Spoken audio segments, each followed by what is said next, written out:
Nama saya Sardra Nurul Ivana dengan NIM 0603523076. Halo, Assalamualaikum warahmatullahi wabarakatuh. Nama saya Seldia Kaila Sintia dengan NIM 06035230. Halo semuanya, nama saya Nabila Aulia dengan NIM 0603523054. Halo semuanya, perkenalkan nama saya Safana Nafisa Putri dengan NIM 0603523073. Assalamualaikum warahmatullahi wabarakatuh. Perkenalkan nama saya Tiara Divania Natasha dengan NIM 0603523081.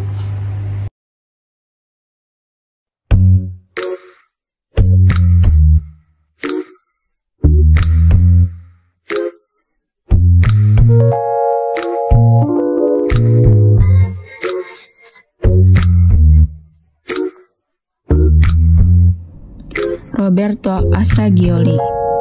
Roberto Marco Grego lahir di Venezia, Italia, 27 Februari 1888.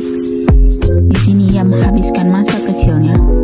Ayah Roberto meninggal ketika Roberto berusia 2 tahun dan ibunya Elena Paula 1863 sampai 1925 menikah lagi dengan Dr. Alessandro Immanuel Assagioli pada tahun 1891 yang memberi Roberto nama belakangnya. Assagioli tumbuh dalam keluarga Yahudi kelas menengah atas yang memiliki minat pada seni, musik, dan sastra, di mana ia menerima pelajaran privat seperti yang biasa terjadi pada waktu dan kelasnya. Apresiasinya terhadap keindahan, seni, dan musik dirangsang sejak dini dan jelas terlihat sebagai bagian dari dasar psikosintesis.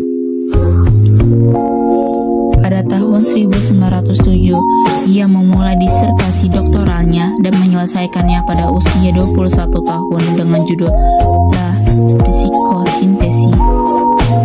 Di sini ia juga memaparkan visi pendekatan psikologi holistik dengan fokus pada pertumbuhan manusia dan pengalaman manusia yang berdimensi spiritual. Pendekatan ini bertujuan untuk menjalani kehidupan yang lebih utuh dan seperti yang dia sendiri katakan, hidup sebaik mungkin dan memandang diri sendiri dengan senyuman. Pada tahun 1928, ia memberikan serangkaian ceramah di institut tersebut yang disebut energi yang tersembunyi dalam kita dan penggunaannya dalam pendidikan dan kedokteran, yang pada waktunya akan membentuk landasan teori untuk penelitian yang berlawanan. Singkatnya, psikosintesis bekerja dengan hipotesis bahwa setiap emosi atau reaksi memiliki kebalikannya, dan tugasnya adalah menyatukan dan menciptakan sintesis di antara keduanya. Yang menghasilkan sintesa ini adalah aku yang aktif, sang pengamat, faktor pengendali dalam diri manusia, dan kemudian diri yang lebih tinggi. Dengan demikian, psikosintesis merupakan cikal bakal psikologi humanistik dan transpersonal paling awal pada tahun 1960-an yang membentuk gelombang ketiga dan keempat dalam sejarah psikologi barat. Pandangan mendasar Assagioli mencakup individu dan masyarakat dengan fokus pada sintesis dan penyatuan daripada analisis dan pemisahan menjadi bagian-bagian yang lebih kecil. Assagioli mencoba menciptakan psikologi dengan sintesis antara mistisme dan filsafat timur, serta psikoanalisis dan logika barat. Penting bagi Assagioli agar psikosintesis tetap ilmiah. Abraham Maslow adalah anak tertua dari 7 bersaudara dari pasangan Samuel Maslow dan Rose Klosky Maslow. Pada masa kecilnya, kehidupan Maslow dipenuhi dengan perasaan malu, rendah diri, dan depresi yang kuat. Maslow lahir pada tanggal 1 April 1908 di Brooklyn, New York, dari orang tua Yahudi yang beremigrasi dari Rusia. Masa kecilnya yang buruk dia lalui di dalam perpustakaan dan membaca banyak buku.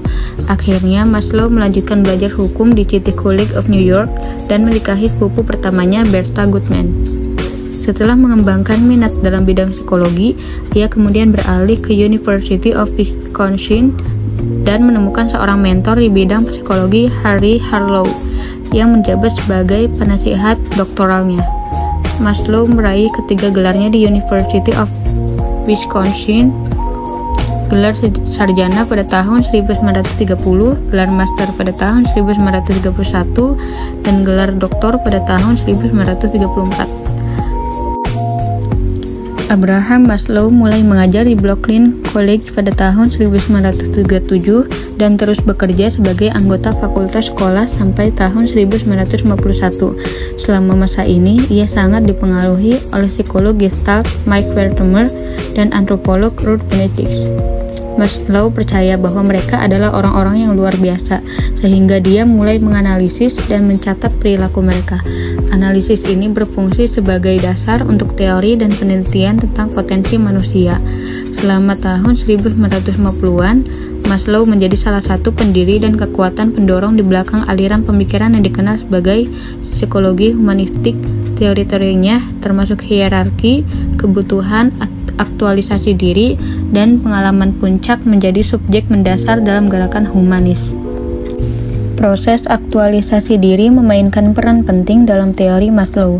Dia mendefinisikan kecenderungan ini sebagai penggunaan penuh dan eksploitasi bakat, kapasitas, potensi, dan lain-lain. Dengan kata lain, orang terus-menerus dalam proses berjuang untuk mencapai potensi penuh mereka. Aktualisasi diri bukanlah titik akhir atau tujuan. Ini adalah proses yang berkelanjutan di mana orang terus mengembangkan diri dan mencapai ketinggian baru, kesejahteraan, kreativitas, dan pemenuhan.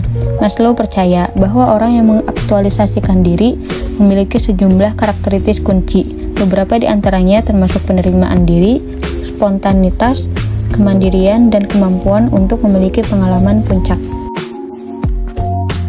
John Rowan lahir pada tanggal 19 Maret 1925 di Wiltshire di sebuah rumah sakit dekat Ford.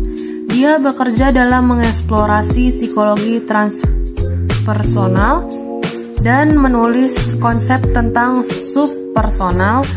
Ia menggambarkan pendekatan terapeutiknya sebagai humanistik, eksistensial, otentik, rasional, dan transpersonal. Kemudian dia sebagai eksponen gagasan tentang diri dialogis dan perkembangan selanjutnya dari teori subpersonalitas. Ketika ia mencapai usia 18 tahun pada tahun 1943, Rowan dipanggil untuk bertugas di Angkatan Darat Inggris. Bagian dari pengabdiannya selama Perang Dunia Kedua adalah di India, di mana ia memperoleh pengalaman formatif. Rowan menghabiskan beberapa tahun bekerja di berbagai pekerjaan termasuk penjualan ensiklopedia, pengajaran, telekomunikasi, akuntansi, penelitian, dan pekerjaan kantor lainnya. Pada tahun 1950, ia terlibat dalam pekerjaan asosiasi Walsby tentang ideologi sistematik.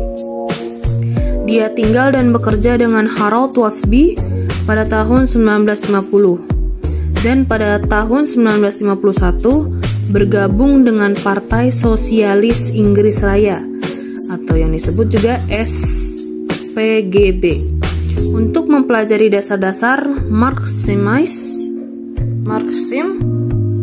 Ia menjadi editor jurnal internal SPGB Forum tetapi meninggalkan partai karena kontroversi Turner. Setelah memperoleh gelar, Rowan membangun karir di bidang riset pasar. Dia menjabat sebagai direktur pelaksana di Biro Riset Komersial. John Rowan adalah anggota British Psychology Society, anggota bagian psikoterapi, divisi psikologi konseling, bagian psikologi transpersonal, dan bagian kesadaran dan pengalaman. Ia juga merupakan anggota Asosiasi Konseling dan Psikoterapi Inggris BACP sebagai anggota pendiri Asosiasi Praktisi Psikologi Humanistik Inggris ia diangkat sebagai anggota kehormatan seumur hidup. Ia adalah anggota kehormatan Dewan Psikoterapi Inggris dan pernah menjadi anggota Dewan Pengurusnya, mewakili bagian humanistik dan integratif. Carlos Tart, psikofisiologi dan parapsikolog. Ia lahir pada tanggal 29 April 1937 di Morrisville, Pennsylvania. Ia belajar selama 2 tahun di Massachusetts Institute Teknologi sebelum pindah ke University of North Carolina. Selama masa mahasiswanya, ia juga menjadi asisten peneliti di laboratorium psikofisiologi Departemen Psikiatri Rumah Sakit Universitas Duke. Setelah lulus, ia menjadi dosen di Stanford University 1964 sampai 1965 dan di Virginia University Fakultas Kedokteran 1965 sampai dengan 1966. Hal ini terjadi sebelum bergabung dengan fakultas di California University Davis pada tahun 1966. Saat ini ia menjadi profesor psikolog di Davis dan penerbit The Open Mind triwulanan. Penelitian Tart mencakup pada bidang parapsikologis dan menjadi subjek banyak makalah. Namun, ia mungkin banyak dihormati karena studinya tentang keadaan kesadaran dan psikologi transpersonal. Penelitian ini menghasilkan 2 volume klasik, Altered Status of Consciousness 1969 dan Transpersonal Psikologis 1975. Kurang dikenal, Tart mengusulkan instrumen untuk pengujian otomatis ESP yang dibuat di Virginia University dan diberi nama SPA-Teacher. Itu didirikan di Laboratorium Penelitian American Society for Psychical Research. Ken Wilber lahir di Oklahoma City pada tahun 1949. Ia adalah anak tunggal, seorang siswa yang cerdas. Julukannya di sekolah menengah adalah si otak. Pada tahun 1967, ia diterima di Duke University dalam program prakedokterannya. Namun, minatnya berubah dengan cepat ketika ia menemukan filsafat dan mistisme timur. Hal ini mendorongnya untuk mentransfer studinya ke Universitas Nebraska, di mana ia memperoleh gelar sarjana di bidang biologi dan gelar master di bidang biokimia. Meskipun Ken Wilber lebih merupakan seorang filsuf daripada psikolog, ia sering dikaitkan dengan psikologi transpersonal. Hal ini wajar bagi Wilber karena psikologi transpersonal berkaitan dengan aspek spiritual dan transenden dari pikiran dan mengintegrasikannya ke dalam teori psikologi modern yang lebih praktis.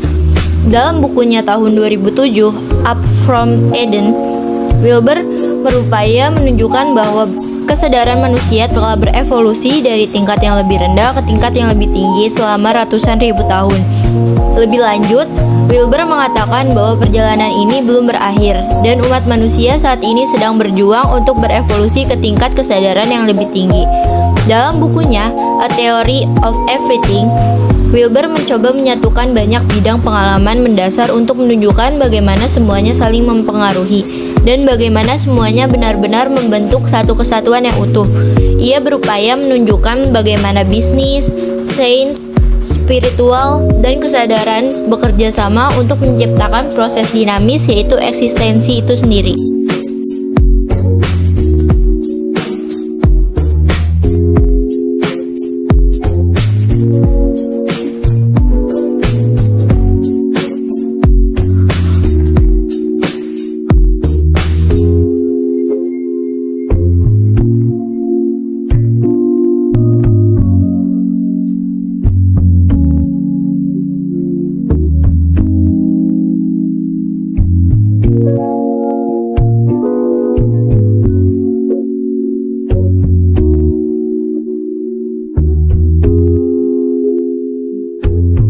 kasih.